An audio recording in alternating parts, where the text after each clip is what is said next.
Welcome to new TV Telugu.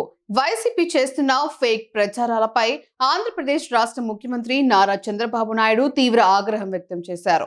Fake పార్టీకి ఏమీ దొరకటం లేదని, వారి జీవితమే ఫేక్ అని ఎద్దేవా చేశారు. సత్యసాయి జిల్లాలోని పెద్దన్నవారిపల్లిలో సీఎం చంద్రబాబు పర్యటించారు.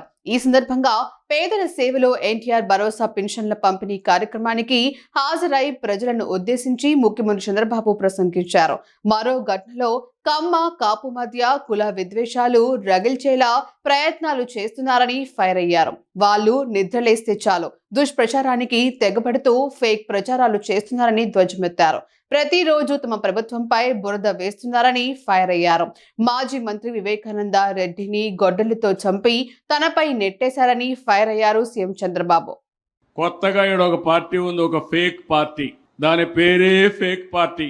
వాళ్ళకి ఏమీ దొరకడం లేదు, వాళ్ళ జీవితమే ఫేక్ జీవితం. నేను ఎందుకు ఈ మాట వాడుతున్నానంటే, ఇక్కడ ఉండే మీ అందరికి ఐడియా ఉంది కదా, వివేకానంద రెడ్డిని చంపిన గొడ్డలి ఎక్కడ కొన్నారో మీకు ఐడియా ఉంది కదా, ఉందా లేదా? ఉందంటే చేయిలు పైకెత్తండి. దానిపైన ఆ గొడ్డలితో చంపి ఆ నేరాన్ని నా పైన నేనే ముఖ్యమంత్రిని. నాకే ఆశ్చర్యం వేస్తుంది, ఎంత అమాయకుడు ఎట్లా మోసపోయానని. నేను దయాదాక్షిణ్యాలు, నేను ఎవరి మీద రాగద్వేషాలతో పనిచేయను. అదే సమయంలో ప్రజలకు నష్టం కలుగుతుందంటే, మీ ప్రాణాలకు మీ ఆస్తికి నష్టం జరుగుతుందనుకుంటే, ఎలాంటి వ్యక్తి అయినా ఎలాంటి సమస్య ఉన్నా ఢీ కొట్టడానికి నేను సిద్ధంగా ఉంటానని మరొకసారి తెలియజేస్తున్నా. అలాంటివన్నీ చేస్తే ఆ రోజు మీరు చూస్తే నిద్రలు తెలిసి చూశాను. చూడంగానే మా వాళ్ళు పంపించారు ఒక చీటీ నాకు. వివేకానంద రెడ్డి గుండెపోటుతో చనిపోయాడు.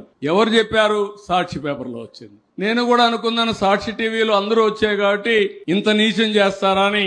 నేను కూడా నమ్మి గుండెపోటుని పాపం అనుకొని నేను గమనున్నాను. ఎలక్షన్లు వచ్చాయి, సీట్లు పంపిణీ ఆ గొడవల్లో ఉన్నాం. అది అవుతానే మీరు ఒకసారి చూస్తే ఆయన కూతురు బయలుదేరి వస్తూ, మా నాన్న చనిపోయాడు, ఏదో నాకు అనుమానం ఉంది, మీరు పోస్ట్ మార్టం చేయాలని అడిగితే పోస్ట్ మార్టం చేయమని ఆదేశాలు ఇచ్చాం. ఆటోమేటిక్ గా చేయాలి. అయితే ఇక్కడ జరిగింది మీరు చూస్తే, ఒక సిఐని దగ్గర పెట్టుకొని మనిషిని చంపిన తర్వాత రూమ్ అంతా క్లీన్ చేయించారు. నెత్తిన గొడ్డలతో విపరీతంగా కొడితే మెదడు కూడా బయట వచ్చి బ్రూటల్ గా చంపారు.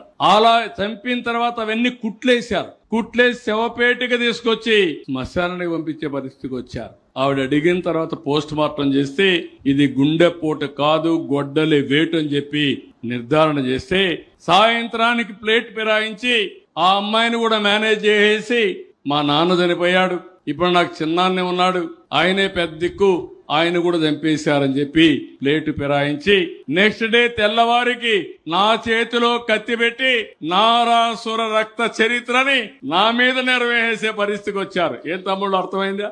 ఏమమ్మా అర్థమైందా? మీరు చేయగలుగుతారా ఆ పని? ఎవరికైనా సాహసం ఉందా ఇక్కడ?